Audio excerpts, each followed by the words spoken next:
la presentación. Como digo, organizada por la Secretaría de Inversiones Público-Privadas y con el apoyo del Banco Mundial. El anuncio original era dar una charla introductoria sobre las APPs como mecanismo para desarrollar infraestructuras, pero al final he querido añadir eficiente, porque realmente la idea de las APPs es darle un plus a la contratación y a la gestión de infraestructuras de eficiencia, de sostenibilidad a largo plazo en muchos aspectos, y es lo que espero que voy a ser capaz de esbozaros. A modo de introducción, como ya he adelantado antes, la presentación está basada en los estándares del programa CP3P, programa de certificación de profesional en PPPs, de experto en PPPs. Programa del que pues está muy vinculado a mi carrera profesional ahora mismo, por pedido del Banco Mundial, cuando se diseñó la idea de este programa de capacitación global, se me encargó a mí la dirección de la guía y luego con mi sociedad, con la sociedad que creé, CAINFRA, donde hay ahora otros 3 socios que participan, pues empezamos a dar formación bajo la acreditación de APMG, formación oficial de este certificado, donde hemos ya ayudado a preparar más del 40% de los exámenes a nivel global. En total, nosotros hemos preparado unos 4.500 exámenes. De hecho, en el Ecuador, pues hemos ayudado a certificarse en el Foundation, pues si no recuerdo mal, aproximadamente unas 50 personas, en un pasado no muy lejano, bastante reciente. Como os expliqué antes, el programa de certificación CP3P es una iniciativa del Banco Mundial y el Banco Interamericano y otros multilaterales, y la gestiona el Instituto de Certificación APMG. Bueno, vamos a ver, las APPs, lo primero que hay que tener muy claro es que son un método de contratación, es una manera de contratar. Pero, ¿qué quiero decir con esto? Que en realidad, y es algo que mucha gente tiene confusión con eso, confusión que puede llevar a serios problemas en el futuro, si esa confusión persiste, es que los proyectos son el mismo y no van a dejar de ser proyectos de inversión pública, porque hablamos de contratar activos de uso público o ligados a un servicio público, bajo esta modalidad APP. Pero ese activo sigue siendo del sector público y sigue siendo responsable y sigue teniendo que rendir cuentas. Eso simplemente es otra forma de contratar esos activos, ese desarrollo de infraestructura nueva, y también puede ser simplemente la contratación de servicios, no necesariamente con una inversión de capital o con un desarrollo de infraestructura nueva, aunque esa no es la parte que más nos interesa. Bueno, y como tal alternativa, como tal método opcional de contratación, pues tiene el potencial de aportar una serie de ventajas, una serie de beneficios frente a contratación convencional, pero que no siempre va a ser así. Son potenciales eficiencias que vamos a ver después. Dicho eso, tenemos dos clases naturales de asociación público-privada. Una primera clasificación, la de las APPs para infraestructura, con el foco de desarrollar infraestructura nueva o incrementar la capacidad de una infraestructura existente, y las APPs de servicio.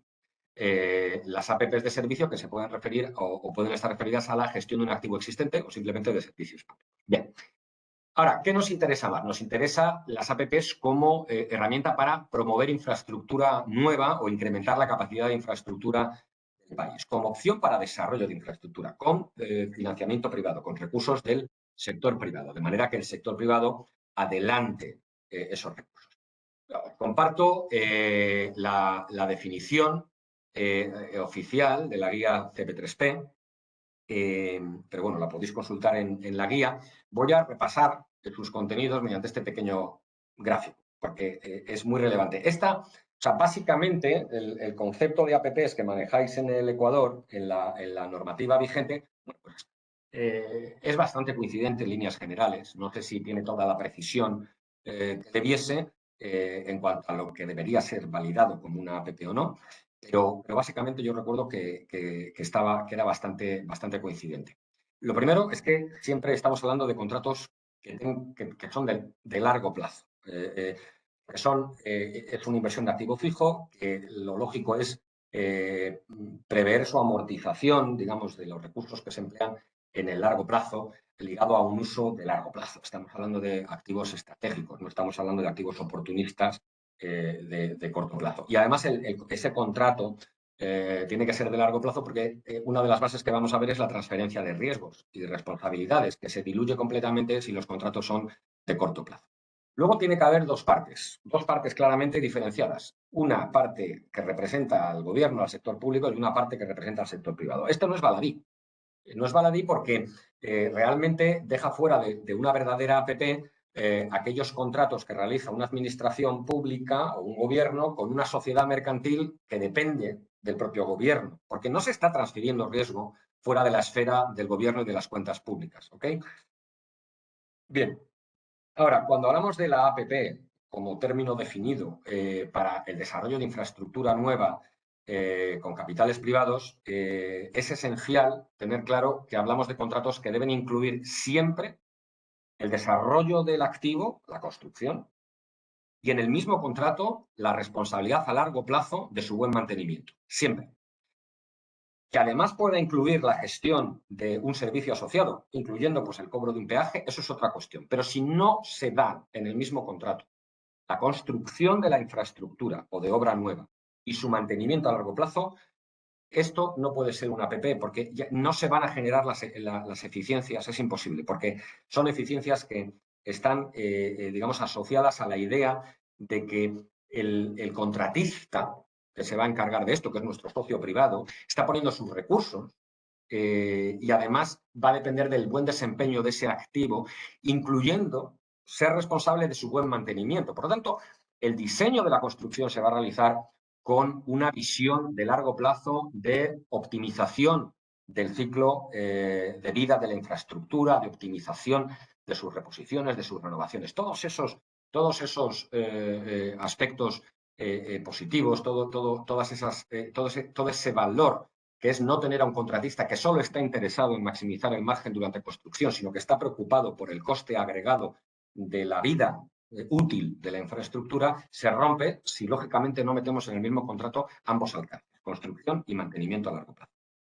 Podrá tener o no un servicio asociado, es decir, puede haber una APP de infraestructura de un hospital que incluya además la prestación de los servicios clínicos o que no la incluya, o una APP para el desarrollo y gestión de un sistema de metro que incluya el servicio de transporte de viajeros o que no lo incluya. No va a dejar de ser una APP de infraestructura porque no incluya el servicio. Puede incluirlo o no. Y esencial, una característica esencial, lógica, de lo que llamamos en la guía CP3P el término de APP con financiamiento privado, Private Finance PPP, es lógicamente que la financiación del activo, la financiación de la construcción, el adelantar fondos para pagarle al contratista de la obra, se hace al menos en una parte significativa, no tiene por qué ser todo, con recursos que adelanta el sector privado. Un inversor de capital, o sea, la sociedad de propósito específico, que al final va a tirar de recursos de los inversores de capital, los accionistas, y de la banca o de cualquier solución de deuda a largo plazo, pero que es una deuda, digamos, que está sujeta al éxito del proyecto y que está en riesgo no recuperarse esa deuda si el proyecto no va bien. Eso es una mecánica magnífica, que es la pieza central de cómo se manifiesta la transferencia de riesgos y se generan todos los incentivos para que el proyecto transcurra satisfactoriamente. Si no hay riesgo transferido, verdaderamente no hay financiación privada en el sentido de financiación que está alineada con el éxito del proyecto. Para eso tiene que haber una transferencia de riesgos. Nunca vamos a tener una APP verdadera si los ingresos del privado quedan 100% garantizados como pagos públicos irrevocables y no asociados al buen desempeño del proyecto. Por último, obviamente, la remuneración de todo el capital invertido y la remuneración de las labores de explotación, de mantenimiento, deben estar, al menos en una parte sustancial, ligadas al buen desempeño del proyecto. Esto puede ser, porque si es un proyecto de pago por usuario, puede ser porque, digamos, estemos en una APP de pago por usuario, donde, lógicamente, el éxito de la misma va a depender del número de usuarios, o cuando estamos en APPs de pago por gobierno, donde no hay necesariamente una tarifa que se carga al usuario, sino que es el gobierno el que está pagando por el servicio de disponibilidad de esa infraestructura para que la puedan usar los usuarios, entonces tiene que estar ligado ese pago vinculado normalmente a KPIs, a indicadores de desempeño. Que indican pues, el buen estado de la infraestructura, su limpieza, el buen funcionamiento de las instalaciones, etcétera. Bien.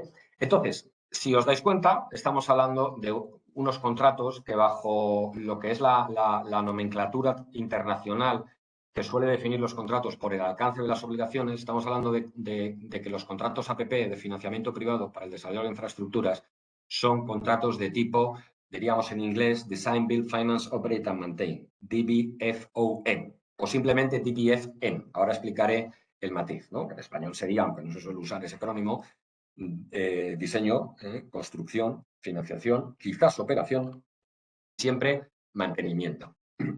Y todas esas obligaciones las va a desarrollar la parte privada de ese contrato, el socio privado, que normalmente va a ser una sociedad de propósito específico que se va a crear por los ganadores del concurso para firmar el contrato.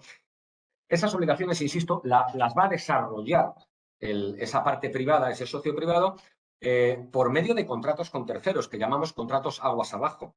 La obligación de financiar con el contrato con sus propios accionistas de obligación de inversión de capital. El resto, que va a intentar apalancarse en recursos vía deuda, que es muy, muy eficiente, pues lo va a hacer con un contrato de préstamo con los prestamistas, con la banca o a través de una emisión de bonos. La obligación de la construcción que está asumiendo con el gobierno, pues la va a ejecutar a través de un contrato de construcción espejo por abajo con el encargado del contrato de obra, que normalmente va a ser uno de los accionistas de la sociedad a propósito específico. La obligación de mantenimiento a largo plazo, lo mismo, con un contrato con el contratista de mantenimiento, etcétera. Bien. ¿Qué ponemos ese asterisco con la O? Vamos a ver. Es que una APP de financiamiento privado para el desarrollo de una infraestructura, un contrato de Design, Build, Finance, Operate and Maintain, puede incluir la O de operación en el sentido de la interfase con el usuario, de cobrar. Pero no tiene por qué. No tiene por qué. No tiene por qué haber tarifa, no tiene por qué haber peaje, o incluso habiendo un peaje, no tiene por qué ser utilizado para retribuir al socio privado que se quede con el peaje. Lo podemos retener nosotros, ese ingreso con peaje, como hacen en Paraguay, y sin embargo contractualmente pagarle al socio privado por la buena gestión de la carretera en un pago por disponibilidad. Entonces, esa O de operación la podemos incluir o lo vamos a ver normalmente cuando incluimos la cobranza a los usuarios en infraestructura de tipo económico, que es susceptible de ponerle un precio explícito al uso. Pero si no, nos podemos pasar en pagos por gobierno, donde mucha gente no hablaría de la existencia de la O de operación en sentido estricto. Y eso es lo habitual en infraestructura social, pero también en infraestructura económica. ¿Ok? Bien. Entonces, en función de esto, tenemos otra clasificación esencial para entender el mundo de las APPs, que si yo no recuerdo mal, de cuando estuve involucrado en algunos procesos en el Ecuador, hace 2 o 3 años, se pueden dar también esas dos tipologías de APP en vuestro país, que es las APP que llamamos de pago por usuario y las APPs de pago por gobierno. Ahora, ¿cuándo nos referimos a una APP de pago por usuario? ¿No? Sí, nos referimos a una APP de pago por usuario cuando existe un ingreso que proviene de los cargos al usuario, un ingreso de la sociedad concesionaria, de la sociedad a la que le hemos delegado, como dicen ustedes en Ecuador, el servicio de gestión de la infraestructura, pero que esos ingresos que vienen de los usuarios pues, representan la mayoría. Es decir, puede ser la totalidad del ingreso o simplemente la mayoría, lo vamos a llamar APP de pago por usuario a nivel de jerga, digamos, internacional. Pago por gobierno, pues va a ser en las APPs donde la única fuente de ingreso para el privado es un pago, normalmente por disponibilidad, por la gestión de un hospital, etcétera, la construcción y gestión de un hospital, de un edificio hospitalario, o de una prisión, o de una escuela, etcétera.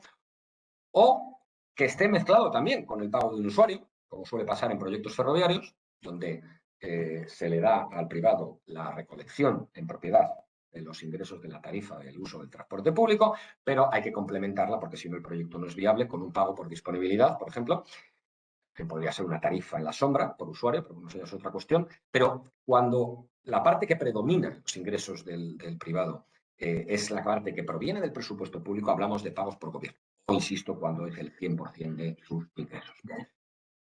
Entonces, ¿hablamos de infraestructura económica o hablamos de infraestructura social? Hablamos de todo tipo de infraestructura, con los límites que en su caso pueda llegar a establecer la ley. Normalmente cualquier país va a dejar fuera activos estratégicos relativos a la seguridad y defensa nacionales, por ejemplo. En vuestro caso es interesante observar cómo no se puede dar una APP, si yo no recuerdo mal, insisto, que incorpore la delegación al sector privado, la contratación al sector privado en esa APP, que incorpore la delegación del servicio del suministro del agua a los hogares, porque es un sector que, si no recuerdo mal, es considerado estratégico y está aislado de la posibilidad de que lo gestione el sector privado. Pero, sin embargo, sí se puede hacer una APP de infraestructura de agua, pero sin incluir digamos, la gestión del servicio público en última instancia, que es llevarle el agua a los hogares. Aparte de eso, yo no recuerdo ninguna otra limitación.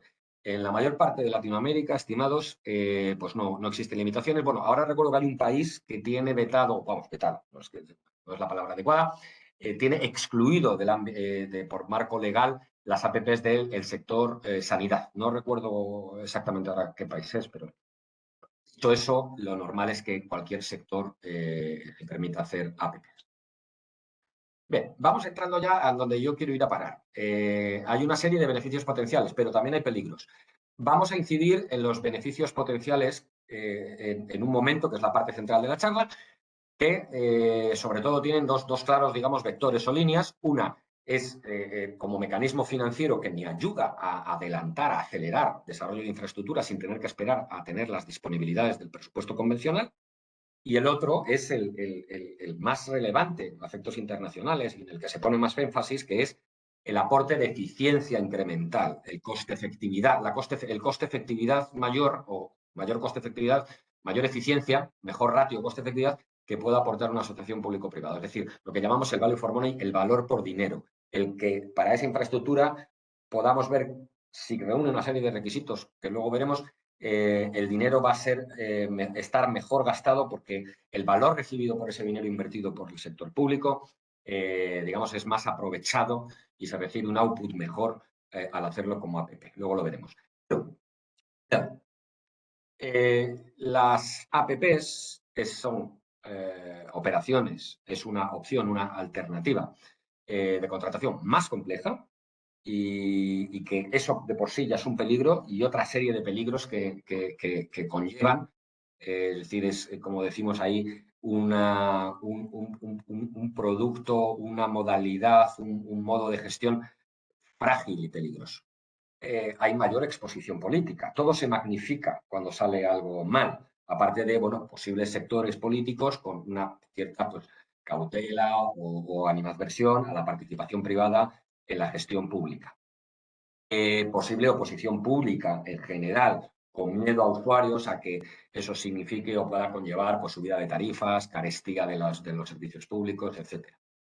Los costos de la transacción, es decir, de la preparación del contrato, o sea, costos de transacción, son mucho mayores que en una contratación convencional. Esto significa que no se debería usar las APPs para proyectos con un volumen de inversión pequeñito, porque al final cualquier proyecto va a tener que pasar por las mismas fases de preparación, por la misma involucración de expertos legales, de expertos financieros, y ese coste, que casi es inflexible, pues puede llegar a pesar mucho en un proyecto pequeño, haciendo muy poco coste efectiva la APP. O sea, no se suelen utilizar en proyectos pequeños.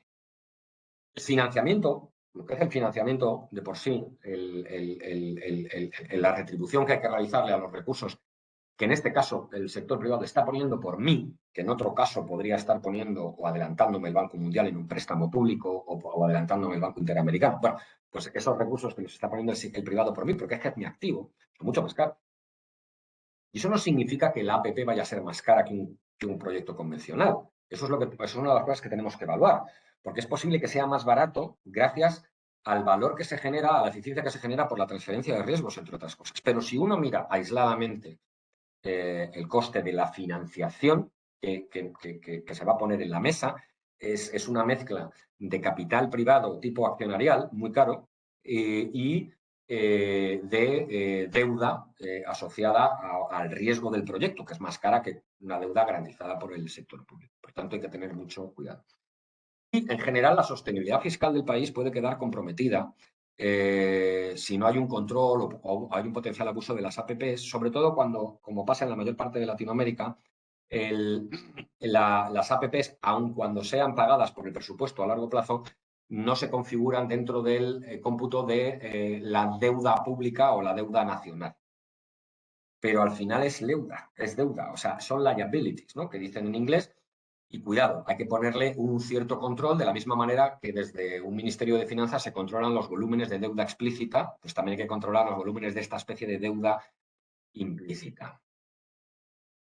Y aporta el inconveniente de la rigidez presupuestaria. Es decir, yo estoy contratando por adelantado no solamente la construcción, sino el mantenimiento integral, incluyendo reposiciones a 30 años vista.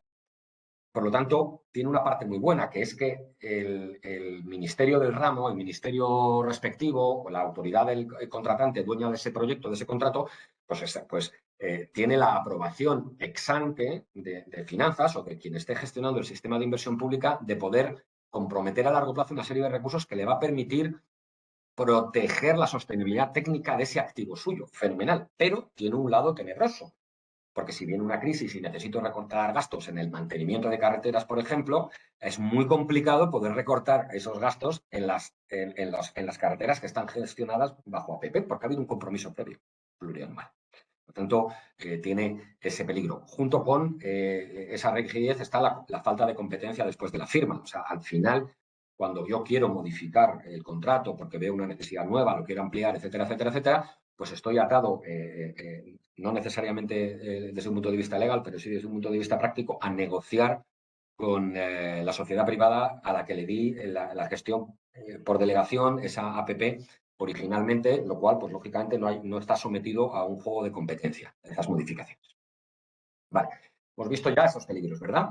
Ahora, vamos a ahondar un poquito en las APPs como mecanismo de financiamiento que permite acelerar el desarrollo de infraestructuras. Eso es algo positivo de por sí, pero tiene sus peligros. Tiene sus peligros. ¿Ok? Bien, nos permite la herramienta de APPs adelantar desarrollo de infraestructura, acelerarlo, sin recurrir a deuda pública explícita. En algunos casos nos va a permitir generar lo que llamamos adicionalidad presupuestaria. Es decir, todo o una parte de un proyecto concreto se puede llegar a financiar sin suponer ningún compromiso de recurso de pago directo de la administración pública, porque los fondos que van a sufragar la amortización de toda esa inversión y de los gastos pueda ser los pagos de un usuario, que no existirían si no hubiese existido el proyecto. Es decir, que estamos generando capacidad adicional presupuestaria con el propio proyecto y utilizando esa capacidad adicional presupuestaria para financiar el proyecto. Entonces, hasta ahí es fenomenal.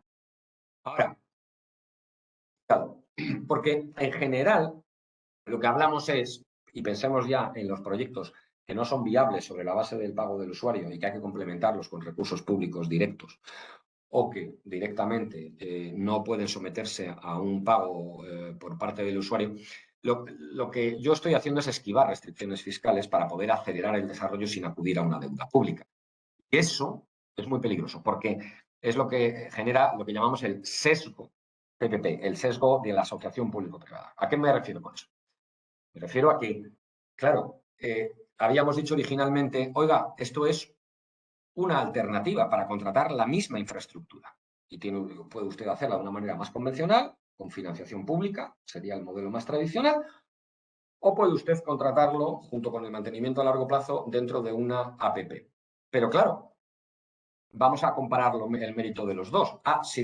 Es que resulta que la modalidad APP no me está computando en el gasto de inversión del país y no me va al déficit de ese año, o no me está afectando a los niveles de endeudamiento, vamos a decir, explícitos y los ratios que tenemos que reportar, pues a quien sea, Fondo Monetario Internacional o a quien sea. Claro, es como si fuese dinero gratis. Entonces, claro, ¿qué vamos a preferir? Pues vamos a preferir siempre hacerla como asociación público-privada. ¿Y qué implica eso? Pues puede llegar a implicar que esa sensación de que esto ya no requiere recurso público, cuando resulta que sí lo requiere, bueno, pues me puede llevar a decidir, aprobar, el sacar adelante proyectos que no tienen sentido económico, pero que como ya vivo digamos, en el mundo imaginario de que esto no me va a costar recursos, parece que no tiene un impacto presupuestario a largo plazo, cual es falso, pues entonces lo saco adelante cuando no es que no sea lo mejor hacerlo como APP, es que de hecho no habría ni que hacer ese proyecto. Luego, proyectos que son buenos, que son de alto impacto socioeconómico, cosa que por cierto hay que verificar siempre, por mucho que sea un APP el proyecto, al final la razón de ser de cualquier decisión de contratación siempre tiene que ser el coste-beneficio, el análisis de impacto económico. Digo, puede ser que el proyecto sí que sea muy buena decisión, pero que resulta que perdemos valor para el contribuyente si lo hacemos como APP porque no estamos transfiriendo bien los riesgos o por lo que sea. Pero claro, lo voy a hacer como APP. ¿Por qué? Por lo que digo, porque me está liberando recursos desde un punto de vista, vamos a decir, nominal, desde un punto de vista regulatorio. Eso es lo peligroso. Ok. Bueno, además, el APP como mecanismo de financiamiento, como alternativa financiera, si queréis, para la parte pública, y me estoy refiriendo exclusivamente a eso, alternativa para financiar. Bueno, pues aporta flexibilidad en el presupuesto, en la gestión a corto plazo, porque no hace falta perseguir digamos, la apropiación de presupuesto para poder realizar los pagos durante construcción, porque no hace falta, digamos, la interacción y la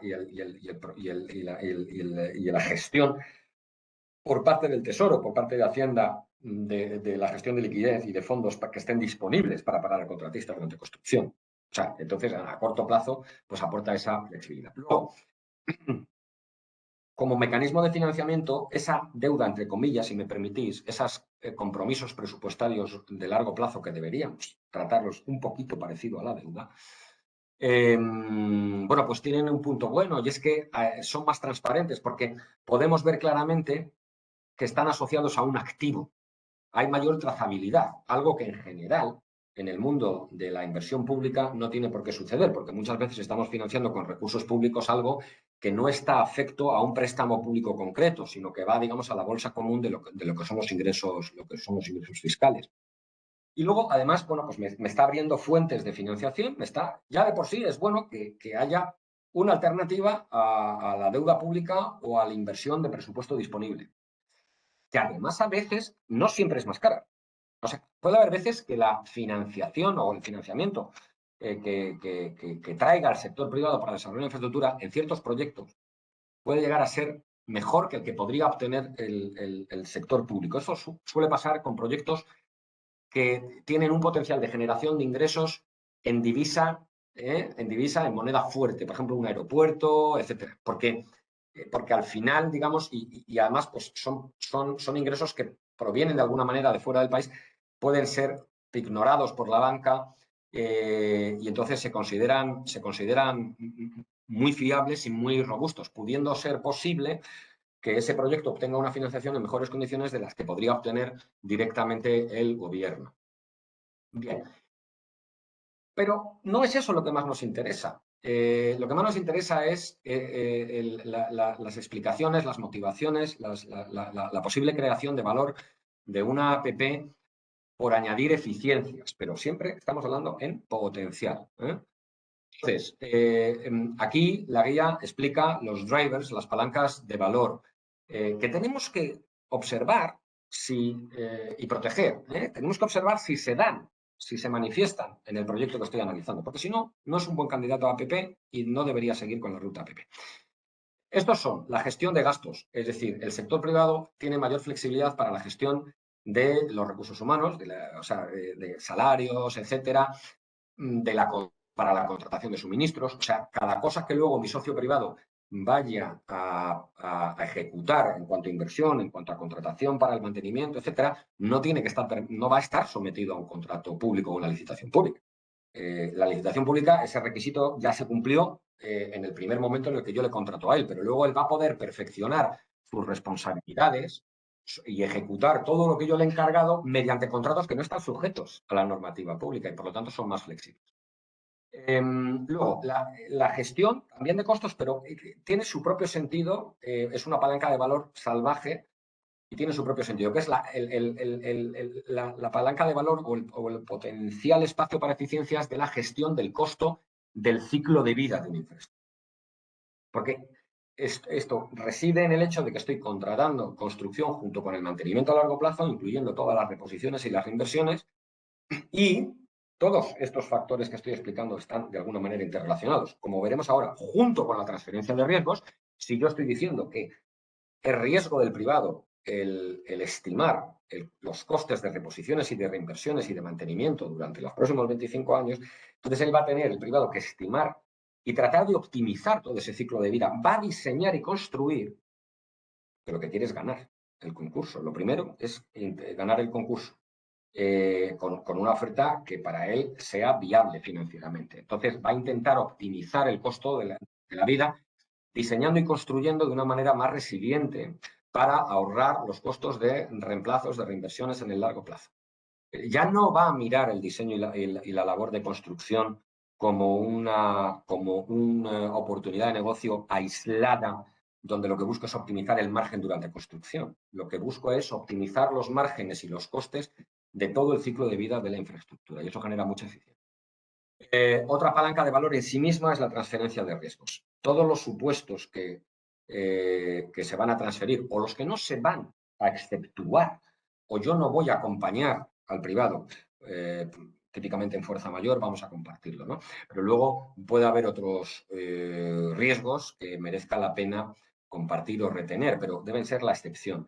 Ahora, la mayor parte de los riesgos, la variación de los precios de los insumos para la construcción, para el mantenimiento, la evolución de los salarios, etcétera, etcétera, etcétera.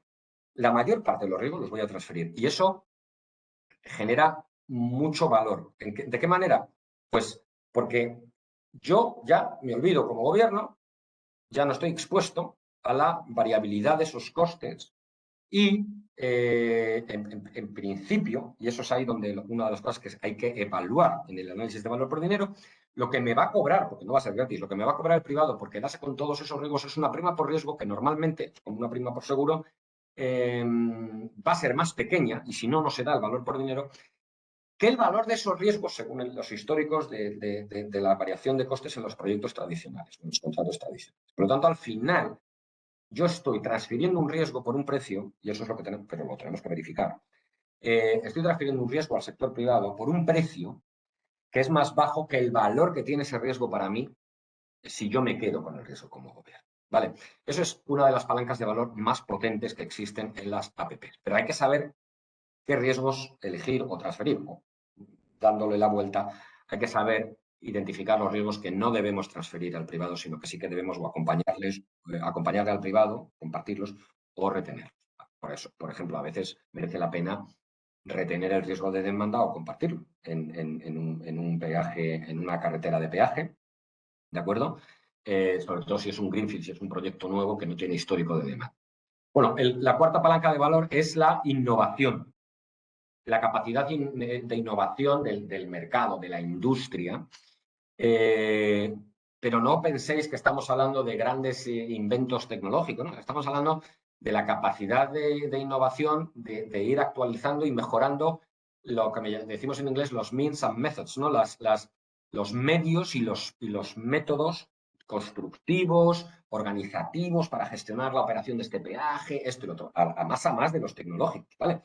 Y entonces, pero esto va muy unido al hecho de que un pliego de bases para contratar un proyecto en régimen APP debe ser muy abierto en términos de prescriptividad. No debe decir, no debe prescribir, usted tiene que hacer esto de esta manera y debemos dejarlo abierto y focalizar los requerimientos de desempeño, los requerimientos de servicio, las obligaciones de calidad, etcétera, y a resultados, a outputs.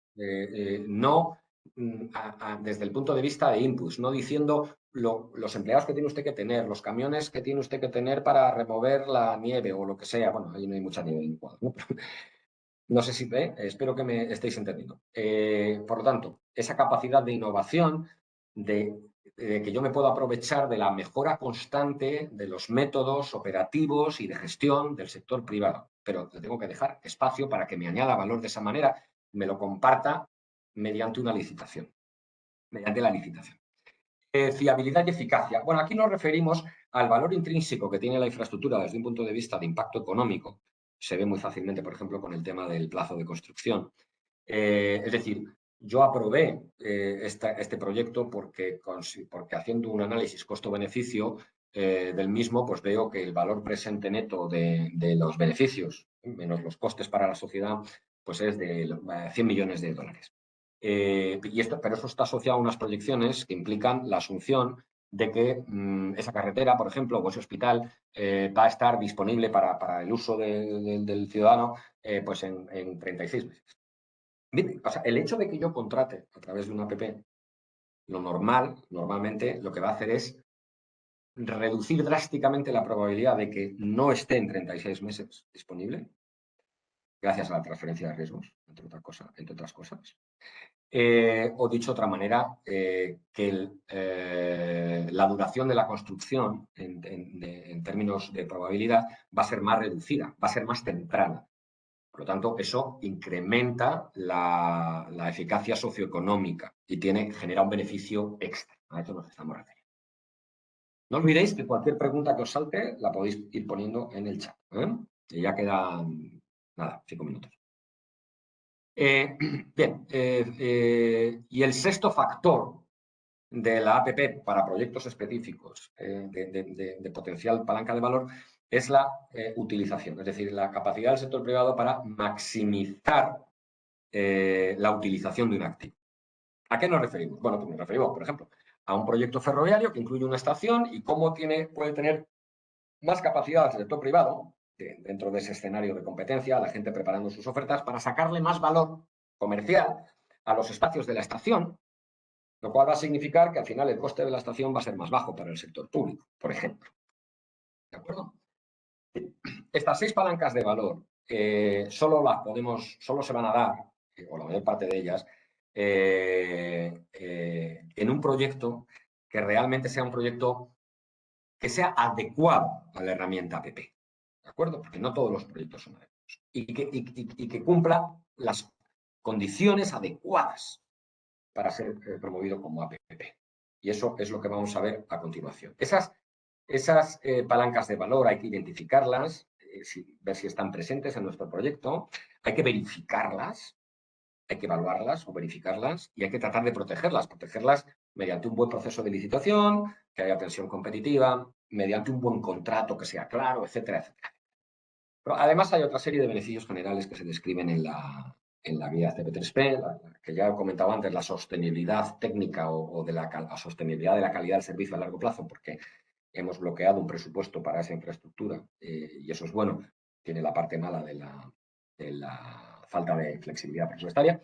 El aporte de transparencia, o sea, los proyectos de APPs están menos expuestos a riesgo de corrupción porque digamos que hay más partes interesadas mirando, sobre todo la banca multilateral y privada que al estar en Project Finance va a tener un incremento de diligencia debida. Hay muchos más ojos mirando, abogados especialistas, etcétera. Y luego está el efecto de demostración, el beneficio de aprender a hacer cosas de otra manera que luego puedo aplicar en proyectos tradicionales. Bien. Entonces, tenemos ahí una serie de beneficios, pero no están ahí, no van a estar ahí para cualquier proyecto, ¿de acuerdo? Los proyectos tienen que reunir una serie de condiciones que hay que verificar, que hay que cuidar, que hay que estimular. Y esas condiciones, vamos a ver, ya me adelanto, ligan con el proceso del ciclo de una asociación público-privada. Con lo cual no sois ajenos tampoco en el Ecuador y en cierta medida pues está reflejada en vuestra normativa.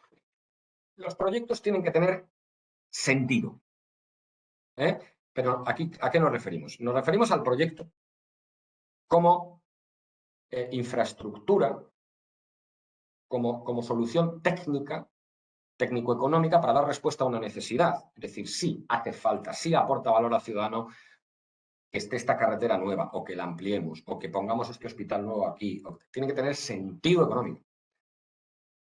Porque es una inversión pública, que da igual si lo vamos a hacer como APP o no, pero que si lo vamos a hacer como APP, una de los grandes causas de fallos y de fracasos de proyectos APP es precisamente que el proyecto no tenía sentido ni como APP ni como no APP, porque no estaba bien evaluado su impacto económico. Una APP no hace milagros y un mal proyecto siempre será un mal proyecto, le pongamos el vestido que le pongamos. Después, sabiendo que tenemos un proyecto, una actuación pública que merece la pena cometer porque tiene sentido, tiene que tener la condición de que sea adecuada al mecanismo APP. Básicamente que podamos verificar, al menos cualitativamente, posteriormente también cuantitativamente en el análisis de valor por dinero, que va a aportar eficiencias, que existen esas palancas de valor que hemos dicho. Si no verifico eso, puedo terminar por hacer un proyecto maravilloso que resulte en un desastre porque no tenía que haberlo contratado como APP, porque no encajaba bien en esa potencial creación de valor, no se daban esas eficiencias, sino que todo lo que se pueda llegar a dar al final son perjuicios. Sabiendo que el proyecto es adecuado para APP, tiene sentido, otra condición antes de que el proyecto sea una realidad desde el punto de vista de su contratación que tenemos que cumplir es que el proyecto tiene que estar bien preparado, es decir, tiene que estar trabajado. Por mucho que yo vaya a transferir el riesgo de los sobrecostes de construcción, incluyendo 2 túneles que tiene la carretera, mi deber es preparar bien el proyecto por medio de una buena investigación de condiciones geológicas o geotécnicas, de manera que, por un lado, yo valore ese riesgo y qué precio le puede poner el privado, que en definitiva me va a decir lo que me va a costar a mí o lo que le va a costar al usuario el uso, o simplemente porque es mi deber minimizar el riesgo percibido por el sector privado en relación a los riesgos geotécnicos, para lo cual yo tengo la posibilidad de, con mucho adelanto, antes de que me entreguen las propuestas, haber disminuido el riesgo por medio de información, haciendo un buen estudio. Esto es aplicable a muchísimas facetas del proyecto, condiciones previas del proyecto, necesidad de investigaciones que debo hacer yo. Y eso es preparar bien un proyecto. ¿Ok? Y además lo tengo que haber evaluado. ¿A qué nos referimos? A que tengo que estar convencido de que he verificado adecuadamente antes de la contratación, antes de iniciar el proceso de contratación en el sentido estricto, que sería la licitación, que efectivamente no tengo mucho margen de duda de que es un proyecto viable económicamente, o sea, lo que decíamos de consentido, que es un proyecto muy adecuado para APP, que la APP le va a poder añadir una capa de eficiencias mediante un análisis de valor por dinero, que tal como lo he definido es viable comercialmente o financieramente, es decir, que le salen los números a un licitador, a un posible postor, si no, no debería estar convocando o llamando a que la gente presentase ofertas. El proyecto es viable fiscalmente, que si en el caso de que tenga que comprometer recursos públicos, he analizado previamente que me lo puedo permitir. Si no hago esas 4 cosas, el proyecto puede ser un desastre con unas implicaciones fiscales muy severas o reputacionales, etcétera, etcétera, etcétera. Luego, además, tiene que estar debidamente estructurado, no solamente evaluado, sino estructurado. ¿A qué nos referimos? A perfilar la estructura PPP, que es cómo vamos a retribuir al privado y cómo vamos a repartirnos al detalle los riesgos. ¿Qué excepciones le voy a poner al privado en cuanto a, no te preocupes si esto pasa, lo exceptúo de la transferencia de riesgos, te voy a acompañar? Esa es la estructura final, es el ajuste fino de esa estructura preliminar que hacemos durante la evaluación. Todo eso muy bien, muy claramente y adecuadamente implantado en un contrato. La mejor matriz de asignación de riesgos, para lo que sepáis del tema de la asignación de riesgos, no vale para nada si no se entiende claramente en el contrato qué es lo que se quería hacer. Que el riesgo X realmente lo he definido bien, lo podemos reconocer si sucede y estoy diciendo claramente cómo voy a evaluar si ha sucedido y qué es lo que va a pasar después. Si no lo describo claramente en el contrato, no vale para nada el hecho de que a lo mejor haya buscado incrementar el valor por dinero reteniendo o acompañando al privado en el impacto de un riesgo. Pero si no se ve claro, no vamos a Bien. Pero, además, el proyecto no basta con que tenga sentido económico, se adecue a la APP, esté perfectamente trabajado o preparado, lo hayamos evaluado y estemos muy seguros de su viabilidad, hayamos tenido los mejores asesores para una estructuración maravillosa y el mejor contrato con la mejor redacción. No vale para nada todo eso si no lo licitamos bien. ¿Qué buscamos? ¿Qué es licitarlo correctamente? Que haya competencia efectiva, porque todo el valor añadido por eficiencias por el sector privado, se lo va a quedar el sector privado si no generamos el incentivo de que me lo comparta. ¿Cómo me lo comparte? Preparando su oferta sabiendo que puede perder si no me traslada una gran parte de las eficiencias de las que es capaz el oferente X, si no me lo traslada en un precio más bajo, sabe que no va a ganar. Por lo tanto, como quiere ganar porque tiene competidores, entonces es cuando yo voy a beneficiarme de ese valor por dinero, yo voy a beneficiarme de esas palancas de valor porque tiene el incentivo el de compartírmelas para tratar de ganar la licitación. Si no hay una competencia efectiva, eso no va a pasar. Pero ojo, competencia efectiva no es más competencia necesariamente. Es decir, y aquí entra un tema porque, si yo no me equivoco, no se contempla en Ecuador, ni se contempla en la mayoría de los países de Latinoamérica, aunque hay 2 o 3 que sí. Y es las listas cortas. Quiero decir, a veces para proyectos complejos y muy grandes, lo mejor es renunciar a la posibilidad de tener 10 ofertas y asegurarse que uno tiene 4 o 5 ofertas muy buenas. Y eso es haciendo una fase no de precalificación, sino de calificación previa, donde seleccionamos las 4 o 5 grupos que reúnen la solvencia, las experiencias más potentes. Eso genera una dinámica. Primero, genera una dinámica genera un valor de que el riesgo de fracaso del proyecto baja estrepitosamente, porque estamos cogiendo los más capacitados, lo cual no siempre pasa en un concurso abierto, público, puro y duro, es decir, donde todo el mundo puede presentar oferta. Pero además es que ella ha traído a los mejores y los mejores van a competir con fiereza porque miran a su alrededor y saben quién es la competencia. Ya lo saben, son 4 solo, son 3. Una gran firma internacional muchas veces no se presenta a un proyecto de tipo licitación abierta, sin lista corta, porque no sabe qué se va a encontrar, porque no sabe calcular sus probabilidades de ganar, porque es más, es temerosa de que haya un competidor desconocido que, sin saber del negocio, gana precisamente porque no sabe del negocio y pone un precio ridículo a los servicios. Entonces, bueno, yo no digo que debamos hacer listas cortas, solo digo que no siempre más competencia es mejor competencia y que en muchos países del mundo existen procesos con lista corta que llamamos de tipo negociado, con Best and Final Offer, o el diálogo competitivo en Europa, que tiene otra serie de ventajas que ojalá algún día pues, tenga la ocasión de explicar. Pero si no, si lo que hacemos es procesos de licitación más convencionales, que pueden tener una fase de precalificación, pero todo el que cumple los criterios puede pasar a la fase de presentación de ofertas, hay que tener cuidado con qué criterio mínimo ponemos de solvencia para ese pasa o no pasa, porque tiene que ser desafiante. Debo evitar que un posible ganador que no tenga la pericia o la solvencia o la experiencia necesaria.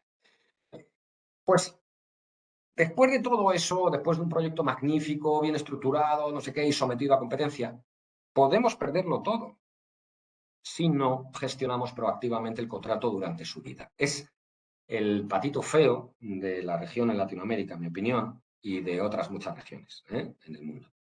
La disciplina de la gestión del contrato. Todo el mundo tiende a pensar que la gestión del contrato APP después de la firma se reduce al monitoreo de las obligaciones del privado. Y eso además no es cierto. Es mucho más que eso. El monitoreo naturalmente está en el corazón, pero es saber gestionar los equipos propios de gestión del proyecto, saber gestionar las disputas, saber gestionar la relación para evitar entrar en disputas. Una gestión de relación, de stakeholder. El socio privado es otro stakeholder para nosotros. Saber pagarle a tiempo, saber tener los foros adecuados para interactuar antes de que algo se convierta en un problema o que un problema se termine por convertir en una disputa. Bueno, son muchas más cosas que tampoco tengo ahora tiempo de explicaros, pero que podéis observar, por ejemplo, en los capítulos 7 u 8, o por cierto, podéis ver en nuestro canal de Vimeo una masterclass que está ahí expuesta, está en inglés, de 3 horas que di sobre gestión de contratos hace algunos meses, que luego pues, Sofía os va a compartir el canal de Vimeo para los que queráis mirarlas. Bien, por todas estas condiciones deben además, desde el punto de vista de la buena gestión de un país, de los PPPs en un país, estar precisadas en lineamientos, en directrices, como dicen los ingleses, en guidelines. En vuestro caso, en Ecuador, algunas lo están. Otra cosa es que a mí, personalmente, porque yo revisé unas cuantas de ellas, bueno, sobre todo pues la de valor por dinero, me puedan gustar más o menos, pero, o pueda estar más o menos de acuerdo con algunos puntos metodológicos de algunas de ellas. Pero, en general, tenéis algunas. Es bueno tener guidelines porque, o sea, es decir, se trata de que todas estas condiciones se verifiquen de una manera consistente entre distintos proyectos. No que en cada proyecto uno reinvente la rueda y evalúe si es conveniente hacerlo como APP de una manera distinta que otro proyecto o que evaluamos de manera distinta la verificación de si hay impacto económico. Pero tienen que haber unos lineamientos metodológicos y también de procesos. Con un proceso de verificación que debe estar descrito en el marco legal o en un marco de un segundo nivel operacional, que tiene que ver con las guías de procesos, por ejemplo, de vuestra, me parece que se llama, ¿no? la comisión interdisciplinar, ¿no? Me parece que es la que aprobaría los proyectos, y que yo en su momento sus procesos los vi un poco complejos. Estoy hablando de un diagnóstico que hice hace unos 4 años, que podían optimizarse. Pero, dicho lo cual, tenéis un proceso a fecha de hoy, con un marco legal establecido, con una ruta de verificación, todo eso está bien. Os faltan, a mi modo de ver, algunas guías o directrices en relación a la evaluación del impacto fiscal. No sé si en relación al coste-beneficio tenéis unas directrices, unas guías, pero posiblemente son un poco antiguas. Bueno, eso es algo que podéis mirar. Pero esas, en esencia, tenéis lo que hay que tener y lo que se define como necesario. Toda esa secuencia de acciones de verificación, eso es el ciclo de la APP. Eso es el ciclo de la APP, que es, por cierto, de lo que tratan la parte esencial de la guía CP3P, desde el capítulo 3 hasta el capítulo 8, que es ir fase a fase en el ciclo. La identificación y evaluación previa de la infraestructura y cómo es un buen candidato para APP, la evaluación y preparación a fondo, es la fase 2, a lo general. Se parece bastante al ciclo de trabajo PPP que yo conozco de vuestro país, ¿eh? O sea que ahí estáis perfectamente. En cuanto a fases, no están exactamente con los mismos nombres, pero la secuencia la respeta perfectamente Ecuador. En ese sentido, es perfectamente buena praxis internacional. Luego está la estructuración final y la relación de los pliegos y el contrato. La fase 4, por ejemplo, desde la perspectiva del estándar del lenguaje internacional estandarizado de la guía CP3P. ¿eh? Luego estaría la fase de licitación hasta la adjudicación y posterior firma del contrato. Luego la gestión del contrato durante construcción y la gestión del contrato durante la fase de operaciones hasta el momento clave de la reversión. Ese es el ciclo APP, esos son los capítulos de 3, 4, 5, 6, 7 y 8 de la guía CP3P. ¿Vale? Y eso es todo. Tengo un par de slides nuevas, adicionales, pero las tengo por si me hacéis alguna pregunta en relación a que me puedan valer. Una que describe un poquito cómo es la estructura contractual de una APP típica y otra que hace un poquito más de reflexión filosófica sobre las claves del éxito a nivel país de la APP, pero en ambos casos, además, es material que tenéis en la guía CP3P, que es de libre acceso. Está públicamente disponible. Está además el capítulo 1, que es el relativo al curso Foundation, al curso de fundamentos, al capítulo introductorio. Está en español, disponible, lo traduje yo por encargo del Banco Interamericano de Desarrollo en su día. Y nada más.